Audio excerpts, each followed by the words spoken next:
नमस्कार, मैं हूं आशुतोष और आप देख रहे हैं सत्य हिंदी। सत्य हिंदी के विशेष कार्यक्रम आशुतोष की बात में आपका स्वागत है। बातचीत शुरू करने के पहले एक छोटी सी अपील। सत्य हिंदी एक कोशिश है ईमानदार, निडर और निर्भीक पत्रकारिता की। हम अपने लाखों दर्शकों के शुक्रगुजार हैं जो लाखों की संख्या में हमारे कार्यक्रमों को देखते हैं और हमारी हौसला अफजाई करते हैं। हम उनसे एक और छोटी सी गुजारिश करना चाहते हैं कि आप न केवल हमारे कार्यक्रम देखें बल्कि संभव हो सके तो बड़ी संख्या में सत्य हिंदी के सदस्य बने, सत्य हिंदी की मेंबरशिप ड्राइव से जुड़े, ताकि ईमानदार पत्रकारिता ज्यादा से ज्यादा लोगों तक पहुंचे और आप हमारे मददगार साबित हो। और अब एक बातचीत हम शुरू करते हैं। आज दरअसल हम बातचीत करना चाहते हैं भारत के अंदर बढ़ती हुई आर्थिक स्थिति को लेकर। चुनाव खत्म हो गए हैं 5 राज्यों के, उनके नतीजे आ चुके हैं। कई सरकारें बन चुकी हैं, कई सरकारें बनने की दिशा में बढ़ रही हैं।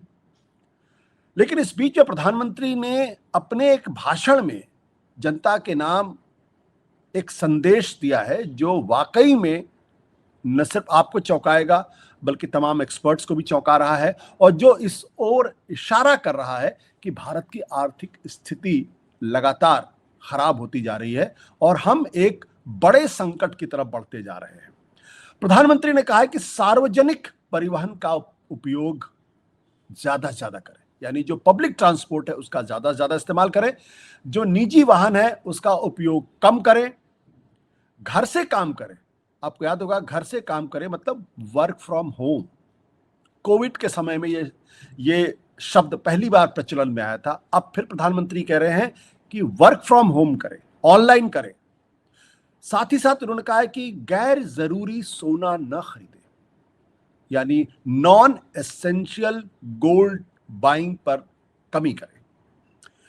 फिर किसानों से उन्होंने कहा है कि किसान जो केमिकल्स का इस्तेमाल करते हैं फर्टिलाइजर में, ऐसे फर्टिलाइजर का इस्तेमाल ना करें।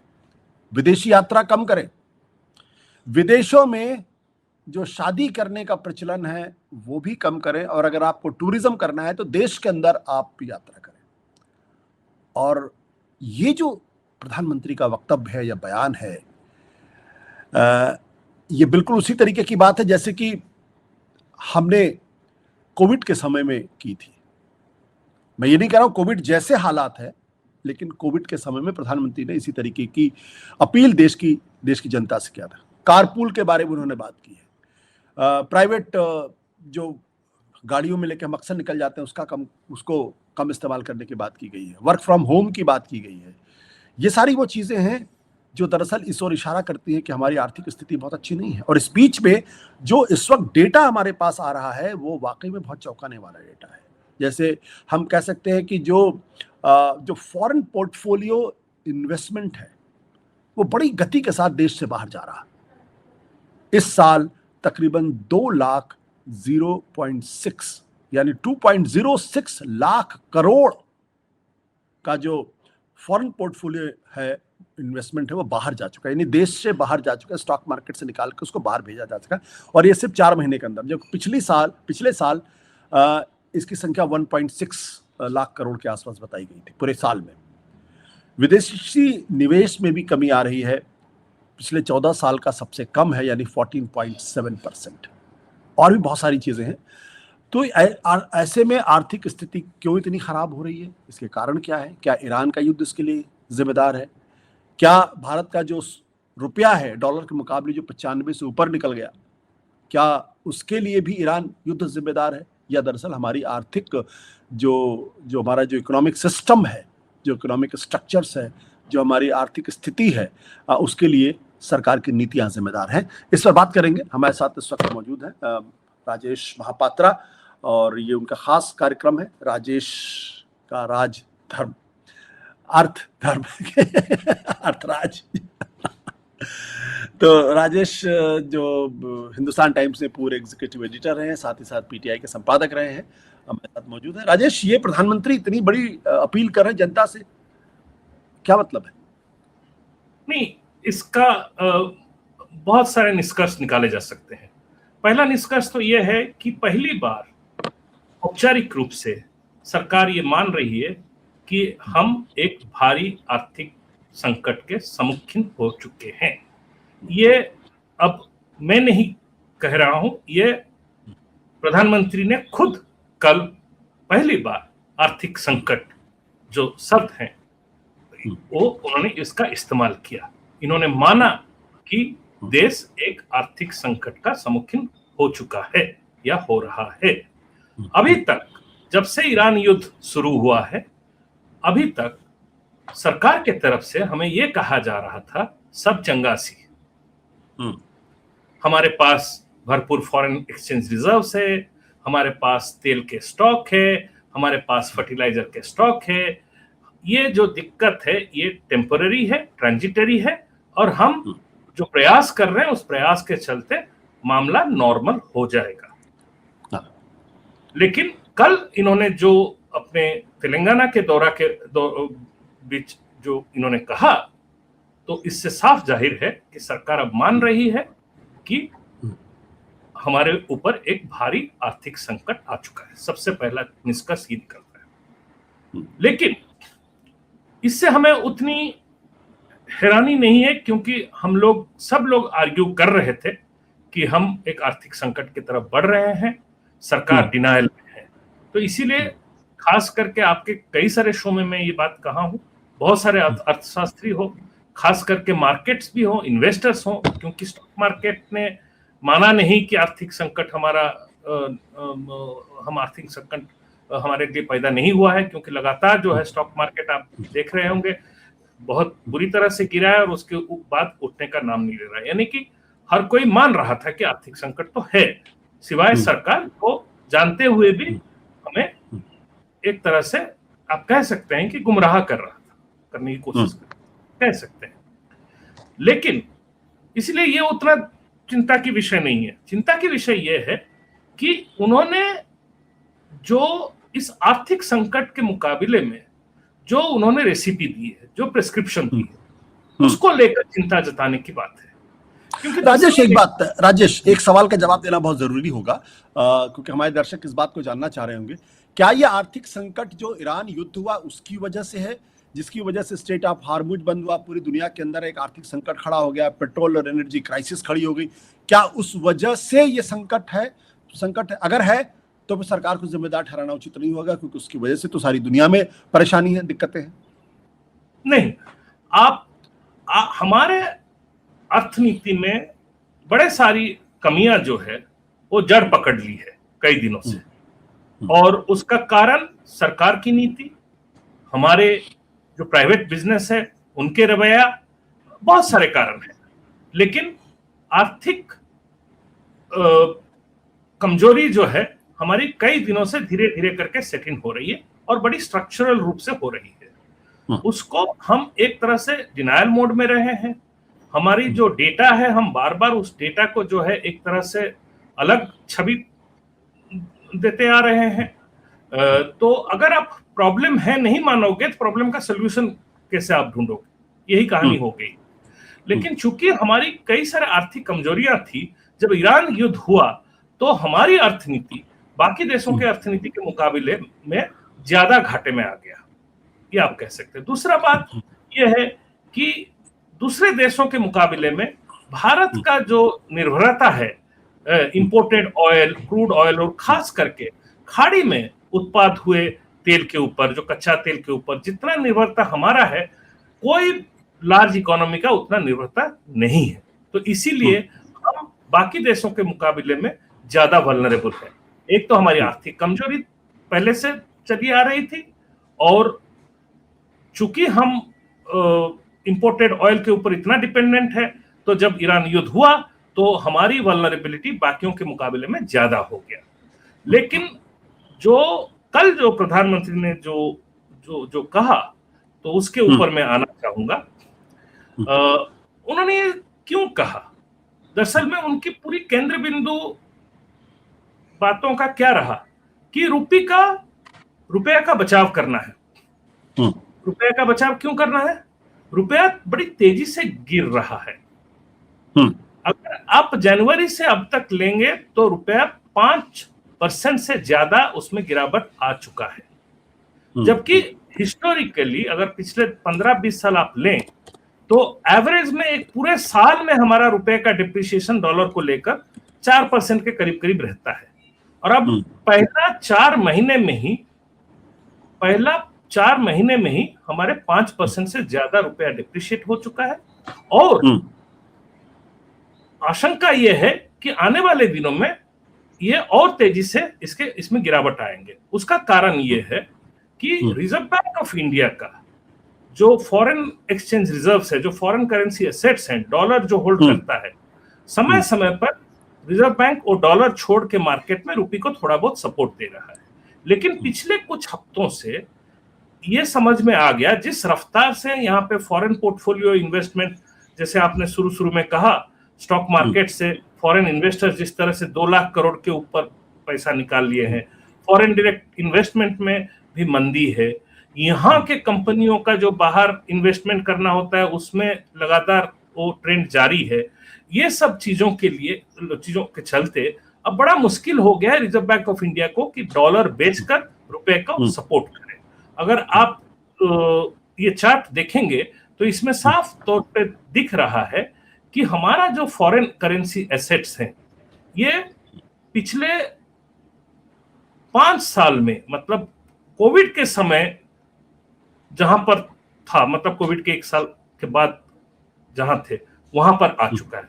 और अगर आप ये पिछले 5 महीनों के लोगे तो उसमें काफी बड़ी गिरावट आई है, लगभग $20 बिलियन से ऊपर हमारा फॉरेन करेंसी एसेट्स गिर चुका है। तो आरबीआई अभी रिलक्टेंट होगा और डॉलर्स बेचने के लिए मार्केट में। तो ये राजेश, एक बार मैं अपने दर्शकों को जरा ये बता दूं कि फिगर्स के संदर्भ में जो बात राजेश कह रहे हैं उसको आप जरूर अपने चार्ट पे देखेंगे, लेकिन जो बात राजेश ने इशारा किया कि जो हमारी विदेशी मुद्रा संपत्ति में जो कमी है, जो फॉरेन करेंसी एसेट्स है उसमें जो कमी है, वो कुल इस वक्त $551.83 बिलियन है और एक हफ्ते के अंदर $2.80 बिलियन की कमी आई है। मतलब एक हफ्ते में $2.8 बिलियन की कमी आई है। जो हमारा फॉरेन एक्सचेंज रिजर्व है उसमें कमी आई, पिछले 5 हफ्तों की कमी आई है। $690 बिलियन इस वक्त हमारा जो फॉरेन जो जिसे कहते हैं कि फॉरेन एक्सचेंज रिजर्व है, 1 मई तक का ये डेटा है और पिछले 5 हफ्ते में इसमें कमी दिखाई पड़ रही है। जहां तक विदेशी मुद्रा भंडार में कमी की जो बात हमने की है, पिछले 1 हफ्ते में $7.79 बिलियन की कमी आई है। इसके अलावा जो सोना में जो गिरावट है वो भी कुल $115.22 बिलियन, एक हफ्ते में $5.02 बिलियन की कमी उसमें दिखाई पड़ रही है। और जो एक चीज और जिसको राजेश ने इशारा किया था, मैंने भी अपनी शुरुआत में कहा था कि जो हमारा फॉरेन पोर्टफोलियो इन्वेस्टमेंट है, जो बाहर स्टॉक मार्केट से कंपनियां निकाल के बाहर लेके जा रही हैं, वो तकरीबन पिछले 4 महीने में 2.06 लाख करोड़, फिर से सुन लीजिएगा, 2.06 लाख करोड़ रुपया हमारे स्टॉक मार्केट से विदेशी निवेशकों ने निकाल के बाहर किया है। यह रिकॉर्ड गिरावट है, ये अब तक की सबसे बड़ी गिरावट एक तरीके से देखने में आ रही है। और तो ये जो आंकड़े जिसको राजेश इशारा कर रहे हैं, उसका आपने ग्राफिक्स के माध्यम से उसको देखा। जी राजेश, अब बातों को स्पष्ट करें। एक चीज आपके दर्शकों के लिए मैं बता दूं, फॉरेन एक्सचेंज रिजर्व जो होता है वो हमारे जो फॉरेन करेंसी, उसमें सबसे ज्यादा डॉलर्स रहते हैं, यूरो रहते हैं और बहुत सारे करेंसी रहते हैं, वो प्लस आरबीआई के पास जो गोल्ड रिजर्व्स, ये दोनों को मिलाकर होता है। और ये जो गोल्ड रिजर्व्स में जो गिरावट आई है वो ज्यादातर इसलिए आई है कि सोने का भाव घटे हैं, लेकिन जो फॉरेन करेंसी एसेट्स में जो गिरावट आई है वो इसलिए कि आरबीआई ने जो मार्केट में बेचा है रुपये को सपोर्ट करने के लिए। जिस हफ्ते की बात आपने की, अप्रैल 24 से लेकर मई 1 का जो हफ्ता है, उसी हफ्ते के दौरान एक तरफ आपने आरबीआई का फॉरेन करेंसी एसेट्स के अंदर जो गिरावट आई बताया, उस मतलब उतना डॉलर रिलीज करने के बावजूद रुपया जो है 0.7% गिरा है उसी हफ्ते में। और यही कारण है जो प्रधानमंत्री ने जो कुछ कल कहा, यही कारण है, क्योंकि आरबीआई को अब साफ हो गया है कि चाहे वो कितना भी रुपए को सपोर्ट करने का कोशिश करे, उससे उसका जो है रुपए का गिरावट को रोक नहीं पाएगा, क्योंकि रुपए के लिए जो डिमांड है उस डिमांड के मुताबिक सप्लाई नहीं आ रहा है। और इसीलिए इन्होंने ये सारे चीजें कहा। अब मैं कहता हूं कि चिंता की विषय क्या है। चिंता की विषय यह है कि आप कोई डॉक्टर के पास जाते हैं आपको किडनी का बीमारी है और डॉक्टर डायग्नोज करता है आपको लीवर का बीमारी है और लीवर बीमारी का दवा देता है, तो जो मेडिकल साइंस के बारे में थोड़ा बहुत जानते हैं वो ये भी जानेंगे कि लीवर का दवा कभी कभी किडनी के लिए भी साइड इफेक्ट पैदा करता है। यानी कि आपके किडनी खराब है, डॉक्टर ने डायग्नोसिस करके लीवर खराब पाया और लीवर का दवा दे दिया, जो किडनी की बीमारी है वो और बढ़ गया। क्योंकि सवाल यह है कि रुपया क्यों गिर रहा है? क्या रुपया इसलिए गिर रहा है कि लोग सोना खरीद रहे हैं? क्या रुपया इसलिए गिर रहा है कि लोग विदेश यात्रा में जा रहे हैं? क्या रुपया इसलिए गिर रहा है कि लोग जिनके लिए यहाँ शिक्षानुष्ठान ढंग के नहीं है तो मजबूरन अपने बच्चों को बाहर भेजते हैं तो उनके ऊपर डॉलर में खर्चा करते हैं? क्या हमारे जो फर्टिलाइजर की कमी है महसूस हो रही है हमें अभी आज, वो इसलिए कि फार्मर जरूरत से ज्यादा फर्टिलाइजर यूज कर रहा है?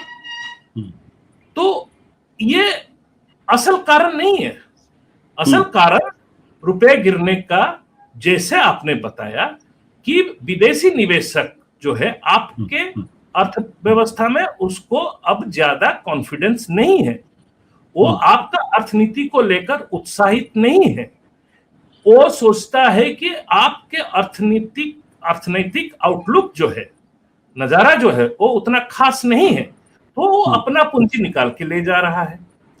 आपके जो खुद के उद्योग हैं, बड़े बड़े उद्योगपति हैं, वो अपने जो मुनाफा है उसको यहां लगाने के बजाय, उन्हें यहां ज्यादा भविष्य नहीं दिख रहा है, वो बाहर लगा रहे हैं। कोई बाहर प्लांट खरीद रहा है तो कोई लंदन में विला खरीद रहा है, दुबई में रिसोर्ट खरीद रहा है। सोना कौन खरीद रहा है? आपको पता है गोल्ड लोन आज के डेट पर बैंकिंग सिस्टम का सेकेंड लार्जेस्ट लोन पोर्टफोलियो बन चुका है होम लोन के बाद। यानी कि हाउसिंग लोन के बाद सबसे ज्यादा लोन किसी माध्यम से लिया जाता है तो वो है गोल्ड लोन। पर्सनल लोन नहीं, ऑटो लोन नहीं, गोल्ड लोन। ये क्या बताता है? ये बताता है कि सोना कौन मोर्टगेज रखता है? वही जिसको पैसे की बड़ी जरूरत है। वो जो गरीब है, जो मध्यम वर्ग के लोग हैं, जो छोटा व्यापारी है, जो किसान है, वो सोना मोर्टगेज देकर उसके अगेंस्ट में लोन लेता है, क्योंकि उसकी अभी जो कठिनाई है, आर्थिक कठिनाई है, उसको संभालने के लिए। वो कहां जाके सोना खरीदेगा जिसके चलते आपका रुपये के ऊपर दबाव आ रहा है? जो सोना खरीद रहा है वो है अमीर आदमी। आपको लगता है कि मोदी जी की ये कहना, मोदी जी ने कहा मिडिल क्लास कल्चर, ये बहुत ही गलत टर्म इन्होंने इस्तेमाल किया।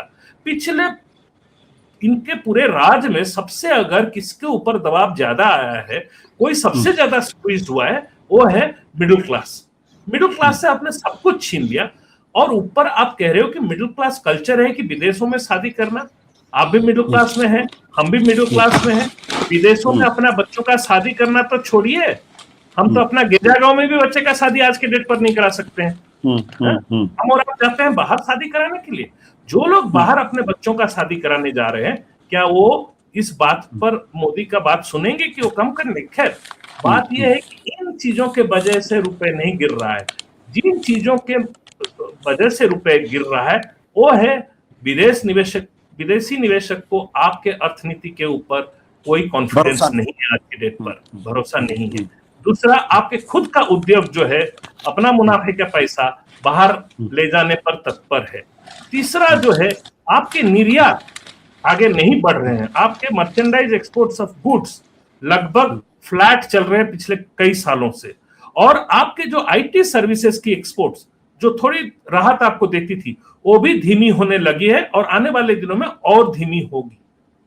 और उसके बाद सबसे बड़ा कारण है रुपए के ऊपर दबाव आने का आशुतोष, जो चीज आज तक हमने एड्रेस नहीं किया कि हमारी जो मैन्युफैक्चरिंग सेक्टर है वो इंपोर्ट्स के ऊपर बहुत डिपेंडेंट है। हम अगर 10 पैसा का कुछ बनाते हैं तो उसमें लगभग 30 पैसे से ज्यादा हम इंपोर्टेड इंटरमीडिएट्स हो, इंपोर्टेड कैपिटल गुड्स हो, इंपोर्टेड इक्विपमेंट हो या इंपोर्टेड रॉ मटेरियल हो, वो लगाते हैं। तो ये है सबसे बड़ा स्ट्रक्चरल प्रॉब्लम। जब तक हमारी मैन्युफैक्चरिंग सेक्टर का डिपेंडेंस हम इंपोर्टेड गुड्स के ऊपर खत्म नहीं करेंगे, और वो क्यों खत्म नहीं हो सकता है बड़ी आसानी से, क्योंकि हमने रिसर्च और इनोवेशन पे इन्वेस्टमेंट की नहीं। हम यूनिवर्सिटी पर यूनिवर्सिटी तोड़ रहे हैं, हम रिसर्च इंस्टीट्यूशन के ऊपर रिसर्च इंस्टीट्यूशन तोड़ रहे हैं, और इसके वजह से हम कोई नया इनोवेशन नहीं कर रहे, कोई नया रिसर्च नहीं कर रहे, तो कैपिटल गुड्स नहीं बना पा रहे हैं। जो असली मशीन है, बेसिक मशीन है, वो हम नहीं बना पा रहे हैं। आपके एक शो में मैं पहले उदाहरण दिया था, आज के डेट पर हम कितने सारे हाईवेज बना रहे हैं, कितने सारे ब्रिजेस बना रहे हैं, और सब जगह एक बड़ी चीज की जरूरत होती है, वो है टनल बोरिंग मशीन। और पिछले 30 सालों से हम टनल बोरिंग मशीन जर्मनी का एक कंपनी से खरीद रहे हैं, लेकिन आज तक हम उसका बनाना यहाँ पे शुरू नहीं कर पाए हैं। तो ये हमारी हालत है। तो आपको चाहिए इकोनॉमिक रिफॉर्म, आपको चाहिए इकोनॉमिक एक्शन, जिससे कि आप ये फंडामेंटल इश्यूज को एड्रेस करें। ये बिल्कुल जो basic cause of the disease जो है उसको करिए, ना कि सिम्टम्स को आप एड्रेस करें। और बिल्कुल राजेश, किडनी बीमारी को मैं फिर से कहूंगा, किडनी बीमारी को लीवर बीमारी का दवा से उसका करने की कोशिश नहीं करें। हमारे बहुत सारे दर्शक देख रहे होंगे कि जब राजेश बीच में बोल रहे थे तो मैं कुछ इधर उधर कुछ कर रहा था। दरअसल मैं अखबार निकालने की कोशिश कर रहा था, आज का अखबार। क्यों? क्योंकि बड़ी जो बात राजेश कह रहे हैं ना, बड़ी विडंबनापूर्ण बात है। प्रधानमंत्री ने देखिए फ्रंट पेज पे क्या खबर टाइम्स ऑफ इंडिया में, PM pushes for cut in fuel use and gold buying favours work from home, ये है। और यहाँ साफ लिखा हुआ है कि पीएम ने नागरिकों से अपील की है कि वो पब्लिक ट्रांसपोर्ट का इस्तेमाल करें, जैसे मेट्रो है, फिर और अगर ज़रूरत पड़े तो हमें कारपूल का इस्तेमाल करना चाहिए, इलेक्ट्रिक व्हीकल्स का इस्तेमाल करना चाहिए, निजी वाहन को जितना कम कर सके उतना कम करें। इसके अलावा किसानों से कहा है कि जो केमिकल फर्टिलाइजर है उसका इस्तेमाल 50% से कम करें। ये फ्रंट पेज खबर है, आज की सबसे बड़ी खबर ये है। लेकिन इसी अखबार में अगर आप अंदर जाएंगे तो आपको वो बात दिखाई पड़ेगी जो दरअसल राजेश महापात्रा जिस ओर इशारा कर रहे हैं। ये देखिए अखबार के जो दरअसल ये खबर दरअसल आज की तारीख में फ्रंट पेज पर भी होनी चाहिए। खबर क्या कह रही है? The net FPI outflows crosses 2 lakh crore, top financial year 25 record with in 5 month. ये जो खबर है दरअसल ये सबसे इंपॉर्टेंट खबर है जिस ओर राजेश ने आज इशारा किया। यानी पिछले 5 महीनों में जो फाइनेंशियल ईयर है उसकी तुलना में 2 लाख करोड़ नेट एफपीआई का मतलब फॉरेन पोर्टफोलियो इन्वेस्टमेंट, वो गायब हुआ है। और इसी में देखिए ये ग्राफिक्स भी बना हुआ है।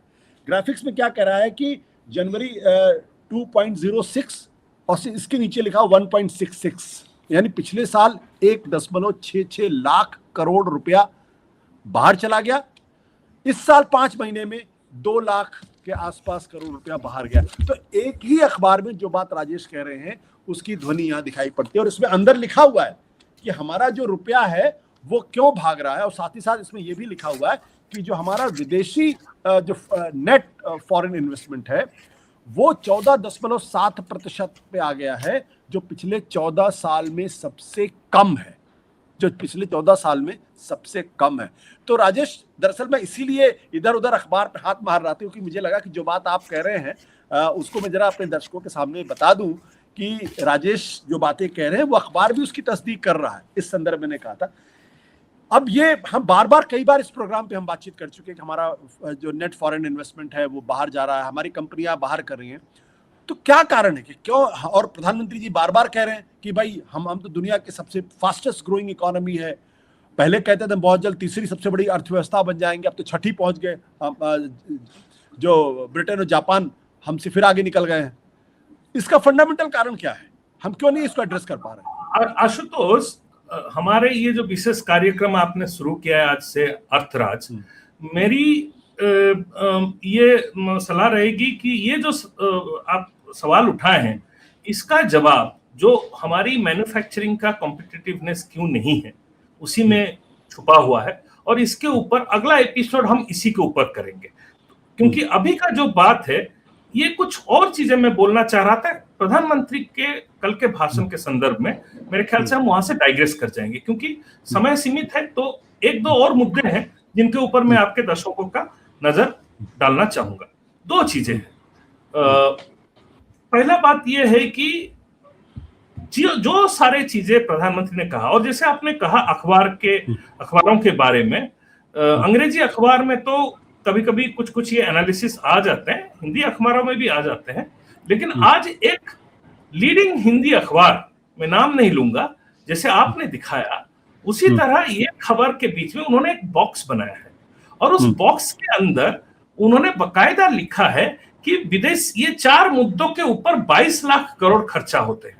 ये कहकर कि विदेशी यात्रा के ऊपर कितना खर्चा होता है, कितना सोने का इंपोर्ट कर, तो एक तरह से नैरेटिव बनती है, अच्छा 22 लाख करोड़ खर्चा होता है, तो प्रधानमंत्री जी सही कह रहे हैं, 22 लाख करोड़ से अगर हम आधा भी रोक दे, 11 लाख करोड़, तो हमें राहत मिल जाएगी। हकीकत यह है कि वो 22 लाख करोड़ जो खर्चा करते हैं विदेशी मुद्रा लेकर, उनके ऊपर आप कुछ नहीं कर सकते, वो बंद भी नहीं करेंगे।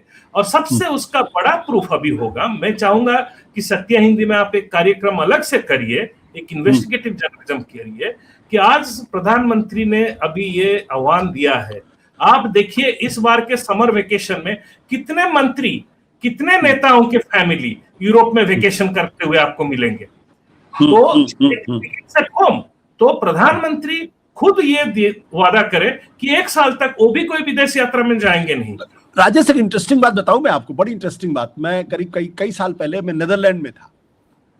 नीदरलैंड की वहां पे एक सरकारी दफ्तर दिखाई पड़ा, तो मैं वहां पे खड़ा हुआ था। मैंने देखा कि वहां से बाहर निकल रहे थे 2-3 लोग, और वो साइकिल पे थे। तो एक बच्ची दौड़ते हुए उनकी तरफ गई। मैंने कहा ये बच्ची, किसके हाथ में कुछ कागज था। मैंने कहा ये क्यों उनकी तरफ जा रही है। तो मेरे कान में, बगल में जो एक नीदरलैंड का आदमी डच था, उसने मेरे कान में, he is the prime minister and this girl is going to give him a pamphlet. तो वहां के जो प्रधानमंत्री थे, जो इस वक्त यूरोपियन यूनियन में है, वो साइकिल पे चलते थे। और आपने कई तस्वीरें देखी होंगी कि जब प्रधानमंत्री मेट्रो पे चलने के लिए स्टेशन पे आते हैं, फिर मेट्रो का इंतजार करते हैं और फिर मेट्रो में चढ़ के जाते हैं। हमारे यहाँ तो एक मामूली एमएलए भी 10-20 बड़ी गाड़ियों में चलता, आगे पीछे बंदूकधारी लेते हुए। ये फर्क है। तो मैंने राजेश, मैंने अपनी आंखों से उस प्राइम मिनिस्टर को देखा था। नहीं, देखिए जो साइकिल से जा रहा था। देखिए वो फंक्शनल डेमोक्रेसीज है। वहां प्रधानमंत्री, नेता और जनता दोनों की एक ही परिचय है, वो है नागरिक का परिचय। हमारी फंक्शनल डेमोक्रेसी नहीं है। हम अपने आप को गणतंत्र बुलाते भले हो, लेकिन हमारे यहाँ राजा प्रजा की प्रथा है। हमारे यहाँ नेता जो है वो राजा होता है और हम प्रजा है। और अकाल भी पड़ जाए, राजा के वहां ब्राह्मण भोजन बंद नहीं होता है। अकाल भी पड़ जाए, राजा के वहां ब्राह्मण भोजन बंद नहीं होता है। तो इसीलिए मैं कहता हूं कि आप लोगों से ये सब जो करने के लिए बोल रहे हैं, पहले आप अपने सरकार में जो लोग हैं उनके सबकी विदेश यात्रा बंद करिए, वर्चुअल कॉन्फ्रेंसिंग कराइए और अपना विदेश यात्रा बंद करवाइए। और जब हर बार जब निर्वाचन प्रचार पे भी प्रधानमंत्री निकलते हैं, करोड़ों रुपए खर्चा होता है एक ट्रिप में इनके, इसके ऊपर रुकावट लाइए। तो ये तो आप कुछ कर नहीं रहे। तो ये एक मेरा मेन मुद्दा था कि चैरिटी बिगिंस एट होम, तो आप वो करिए। लेकिन उसके बाद और 2-3 चीजें बड़े इंपॉर्टेंट है आशुतोष, आपके अगर ध्यान में इस तरफ आकर्षित करना चाहूंगा जी। देखिए 75 दिन हो गया ये युद्ध को। हर कोई कह रहा है किस तरह से मुश्किलें पैदा हो रही है हमारे लिए। सरकार के तरफ से, प्रधानमंत्री के तरफ से आज तक उन्होंने ये आर्थिक संकट के बारे में बात नहीं की। क्यों? क्योंकि कुछ राज्यों में चुनाव हो रहे थे, वो माहौल खराब नहीं करना चाह रहे थे। 75 दिन चला गया इस बात, निर्वाचन खत्म होके जब अब स्वेरिंग इन हो गया, अब वो ये सारे गंभीर बातें कर रहे हैं। तो देखिए हम लोग ये बहुत चिंता की विषय है। क्यों? क्योंकि अगर राजनीतिक सुविधा आपके इकोनॉमिक एक्शंस को इन्फ्लुएंस करने लग जाए तो उससे बड़ा खतरनाक चीज कुछ नहीं हो सकता है। क्योंकि आपका इकोनॉमिक सिग्नल्स पॉलिटिक्स के चलते जब डिस्टॉर्ट होता है तब जो इन्वेस्टर्स होता है उसको कॉन्फिडेंस खत्म हो जाता है अपने। जो आप कह रहे हैं ना कि इन्वेस्टर्स निकल के जा रहे हैं, क्यों निकल के जा रहे हैं?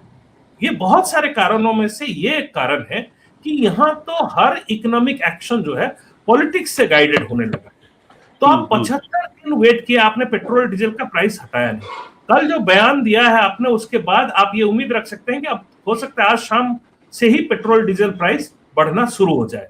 हो सकता अगर आप शुरू से पेट्रोल डीजल प्राइस बढ़ाते, क्योंकि अभी भी जो गैप है वो 20-25 रुपए प्रति लीटर का गैप है और $100 से नीचे ब्रेंट क्रूड प्राइस नहीं आ रहा है, तो आप 20-25 रुपए 10 रुपए भी बढ़ा लेते हैं एक स्ट्रोक में तो बहुत सारा इंस्टेबिलिटी क्रिएट होता है। आप 5 रुपए 2 रुपए करके धीरे धीरे पहले बढ़ा सकते थे, लेकिन ये अपॉर्चुनिटी लॉस्ट हो गया।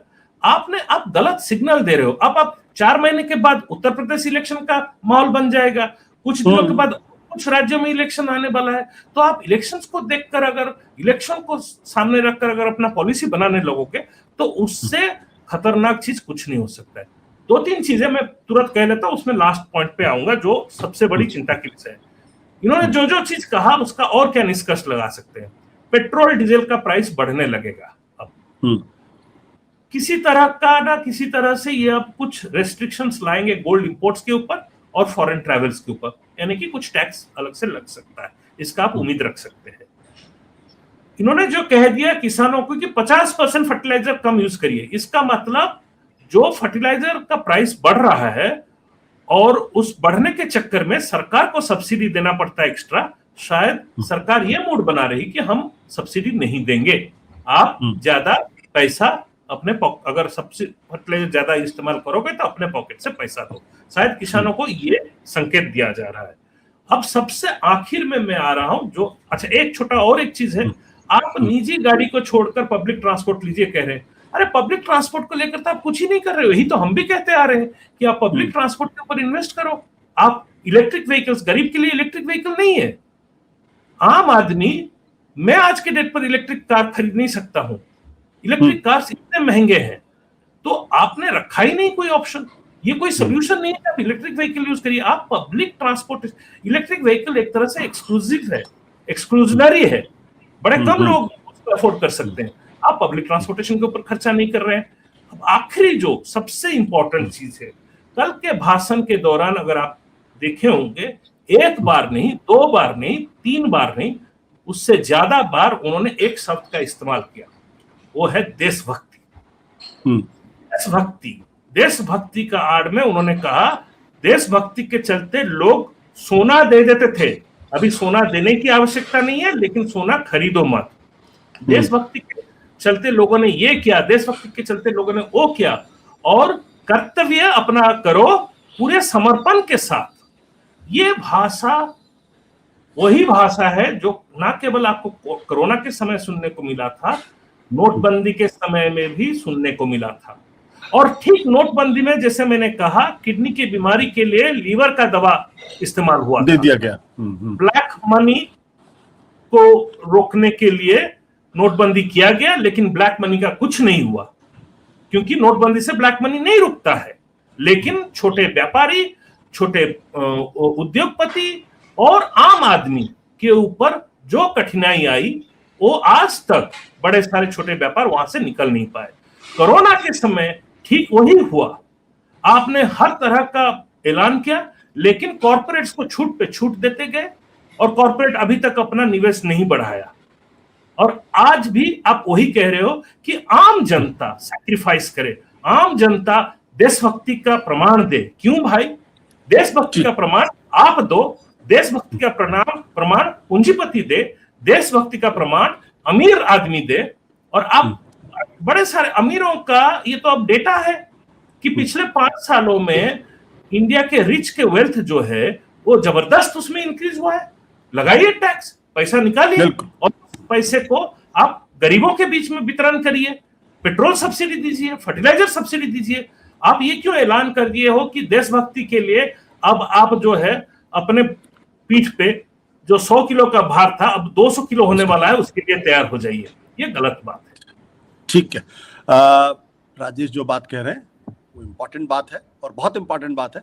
हम ये उम्मीद कर सकते हैं क्या कि इस देश का हर एमएलए, हर एमपी, हर मिनिस्टर केंद्र से लेकर राज्यों तक क्या प्रधानमंत्री की बात को मानकर अब वो सार्वजनिक वाहनों का इस्तेमाल करेगा? दिल्ली में मेट्रो से चलेगा, साइकिल पे चलेगा? एक भी मिनिस्टर अगर ऐसा करता है तो मैं मानूंगा कि प्रधानमंत्री का सम्मान वो मंत्री कर रहा है।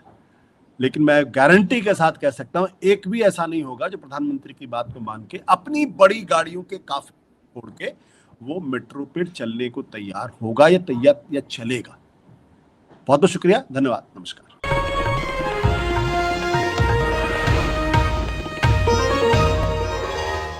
Copyright disclaimer under Section 107 of the Copyright Act 1976. Allowance is made for fair use for purposes such as criticism, comment, news reporting, scholarship, and research. Fair use is a use permitted by copyright statute that might otherwise be infringing.